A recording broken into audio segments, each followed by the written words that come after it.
Hello and welcome back to our channel. In the past few days, we have sadly received news about the passing of some extraordinary talents. Today's episode is dedicated to honoring their memory, and we will also recap the stars we have recently lost. Before we start, we kindly ask for your support. If this video or the legacies of these remarkable individuals have touched your life, please give this video a thumbs up as a sign of respect and remembrance. Thank you. Comedian Perry Kurtz has passed away at the age of 73. On Thursday, August 15th, CTS was tragically killed in a hit-and-run incident in Tarzana, California. According to a press release from the Los Angeles Police Department, CTS was crossing Ventura Boulevard, a main road in the San Fernando Valley, when he was struck by a gray Honda Civic. The driver of the vehicle continued driving and left the scene. Rest in peace, Perry CTS. His longtime friend and manager, Dante Rush Jelly, wrote in a statement to People, "Golden Artists Entertainment and I are devastated by this news. Perry was not only a client. He has been my friend since 1987. He has been a staple in the Los Angeles comedy community for decades and will be greatly missed." Jelly added, "Our prayers are with his family." The incident occurred around 11:30 p.m., and when emergency medical services arrived at the scene, CTS was pronounced dead. The suspect was not present at the scene. Police later located and arrested 18-year-old Nathan Jays at his residence on Friday morning. He has been charged with a felony hit-and-run resulting in death. It remains unclear if he has obtained legal representation. The police statement also noted that the vehicle involved in the hit-and-run was found abandoned not far from the site of the collision. The Los Angeles County Medical Examiner's report states that the cause of CTS's passing is pending an autopsy.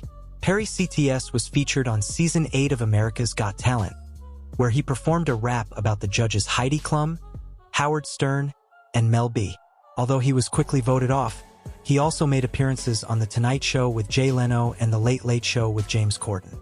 At the beginning of his career, CTS performed improvisational comedy in San Francisco alongside the late Robin Williams. He later relocated to Los Angeles, where he became a regular performer at the iconic Comedy Store in Hollywood. Greg Kihn, the renowned rock singer-songwriter known for his hits Jeopardy! And the breakup song, They Don't Write 'Em, passed away on Tuesday at the age of 75, as announced by his family in a statement. His passing was due to complications from Alzheimer's disease. Kihn rose to prominence in the 1980s as a defining figure in the era of power pop with the Greg Kihn Band. He achieved considerable success on the music charts. In 1981, the band's single, The Breakup Song, reached number 15 on the Billboard Hot 100. 2 years later, they reached even greater heights with Jeopardy!, which climbed to number 2 on the national chart and became an early favorite on the newly established MTV. The song remains well known not only for its catchy melody, but also because of Weird Al Yankovic's popular parody, I Lost on Jeopardy! Kihn was a significant part of the Berkeley Records roster, a group of artists that emerged from the Bay Area in the mid-1970s. He released his first track as a solo artist on the influential compilation Berkeley Chartbusters Volume 1 in 1976. Kihn's career developed alongside label mates such as Jonathan Richman, The Ruby News, and Earthquake. In a 2018 interview, Kihn reflected on his band's unique place in the San Francisco music scene, stating, "We weren't like the other SF bands. Our music was derived from the British bands like The Who and The Faces. We were always writing new songs, and the fans came back week after week to see what we'd come up with.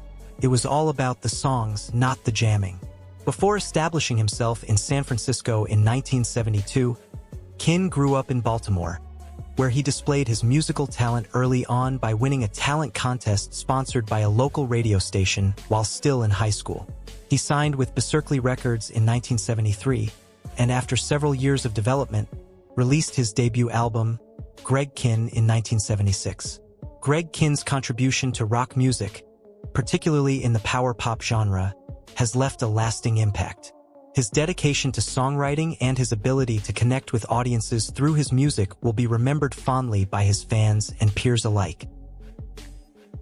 Gena Rowlands, the esteemed actress renowned for her transformative role in A Woman Under the Influence, has passed away at the age of 94. Her passing comes half a century after the film premiered at the New York Film Festival in 1974. Rowland's contribution to cinema has been likened to that of other greats who redefined screen acting, such as Orson Welles in Citizen Kane, Marlon Brando in On the Waterfront, and Toshiro Mifune in Rashomon. Through her extraordinary performances, Rowlands expanded the craft of screen acting, leaving a profound impact on both audiences and future actors. Rowlands was the last surviving member of a distinguished group of actors who transformed modern cinema, including Peter Falk, Seymour Cassel, Ben Gazzara, and her late husband, actor-director John Cassavetes. Her collaboration with Cassavetes, especially in A Woman Under the Influence, remains a landmark in cinematic history, noted for its raw and emotionally charged portrayal of a woman's struggle with mental health. This film, along with her other significant works, reshaped the expectations of what screen performances could convey and the emotional depths they could explore. While younger audiences may recognize Rowlands for her portrayal of the memory-challenged older woman in The Notebook, directed by her son Nick Cassavetes, or her Emmy-winning performance in Hysterical Blindness, it is essential to revisit her earlier works to fully appreciate her artistry. Her roles in Faces, Opening Night, and Gloria showcase her versatility and strength as an actress. Gloria, perhaps the most accessible of these titles, features Rowlands as a fiercely protective gangster's moll, a role that highlighted her ability to embody complex, resilient characters. One of Rowlands' most cherished performances, although less known and difficult to find, is in the 1971 film Minnie and Moskowitz. In this film, she starred alongside Seymour Cassel, portraying a couple whose struggles and interactions were remarkably authentic and human. Rowlands' legacy as a pioneering force in cinema endures through these performances, and her influence on the craft of acting continues to inspire new generations of performers. Wynam Sinclair, a highly respected casting professional who contributed to numerous films and television shows, passed away on August 12th on Long Island after a battle with colon cancer. She was 58 years old. The news of her passing was confirmed by her representative, Clarissa Wright Thomas, who stated that Sinclair had been in hospice care and was surrounded by her family at the time of her passing. In a statement, her family expressed their deep sorrow, describing Sinclair as a woman of extraordinary faith and a trailblazer in the film industry. They added, "Wynam's life was a testament to radical faith, and she lived each day with a heart full of love and gratitude." Born on October 27, 1965, in Jamaica, Wynam Sinclair moved to New York with her family when she was a young child. She quickly made her mark in the entertainment industry, serving as a casting director on over a dozen films and several television series, and working in the casting department for more than 50 other projects. Her career began with an internship on Spike Lee's 1990 film Mo Better Blues, and she continued to collaborate with the acclaimed director on numerous films, including Jungle Fever, Malcolm X, Crooklyn, Clockers, Get on the Bus, He Got Game, Summer of Sam, 25th Hour, She Hate Me, Inside Man, Miracle at St. Anna, and Red Hook Summer. Sinclair's impressive list of credits also includes her work as a casting director on John Singleton's Higher Learning, Too Fast, Too Furious, Abduction, Malcolm D. Lee's The Best Man, 1999, and Barbershop, The Next Cut. She was involved in the casting department for significant films such as Steven Spielberg's Amistad, Lee Daniels' Precious, Forrest Whitaker's Waiting to Exhale, and the Tupac Shakur biopic All Eyes on Me. Her television credits included the Gabrielle Union series Being Mary Jane and Dee Rees' biopic Bessie, featuring Queen Latifah as blues legend Bessie Smith.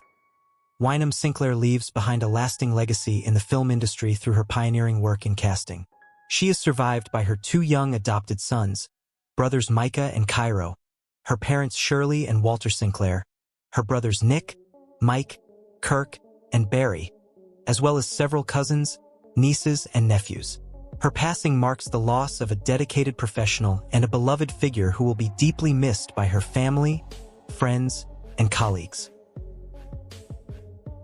Donald Sutherland, a versatile genius and one of the most charismatic figures in cinema, has passed away at the age of 88 after a prolonged illness.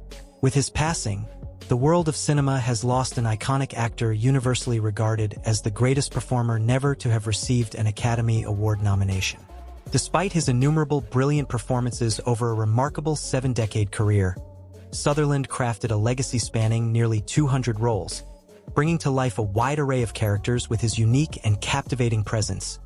Sutherland's career included roles in a diverse range of films, from Federico Fellini's Casanova, 1976, to Hawkeye Pierce in Robert Altman's M.A*S*H*, 1970, and the sinister President Snow in the Hunger Games series, 2012 to 2015. Known for his versatility, Sutherland could seamlessly embody any role, infusing his characters with a distinct charm, menace, or depth as required. Despite not fitting the mold of conventional leading men, Sutherland possessed a striking screen presence that drew audiences in. At 6 feet 4 inches, his imposing figure, coupled with a subtle yet powerful charisma, allowed him to portray characters with great complexity, making them memorable even when they were not the central figures of their narratives. Sutherland's unique ability to avoid typecasting allowed him to take on a wide variety of roles across different genres, including comedy, drama, action, war, fantasy, and horror.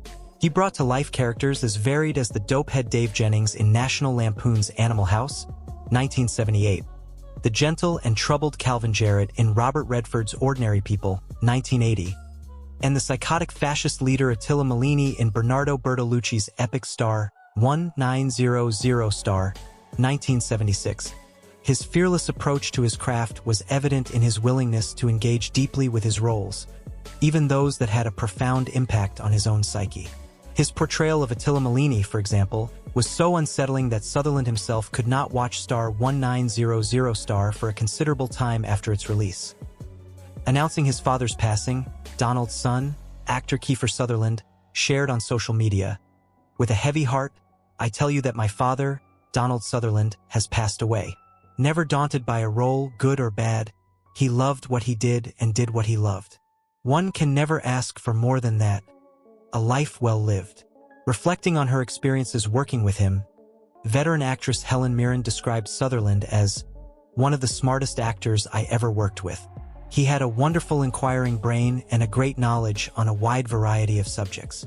He combined this great intelligence with a deep sensitivity and a seriousness about his profession as an actor. This all made him into the legend of film that he became. He was my colleague and became my friend. I will miss his presence in this world. Donald Sutherland's legacy in cinema is marked by his remarkable ability to bring depth and nuance to an incredible variety of roles. His enduring commitment to his craft and his profound impact on audiences and colleagues alike leaves behind a rich body of work that will continue to inspire and captivate for generations to come.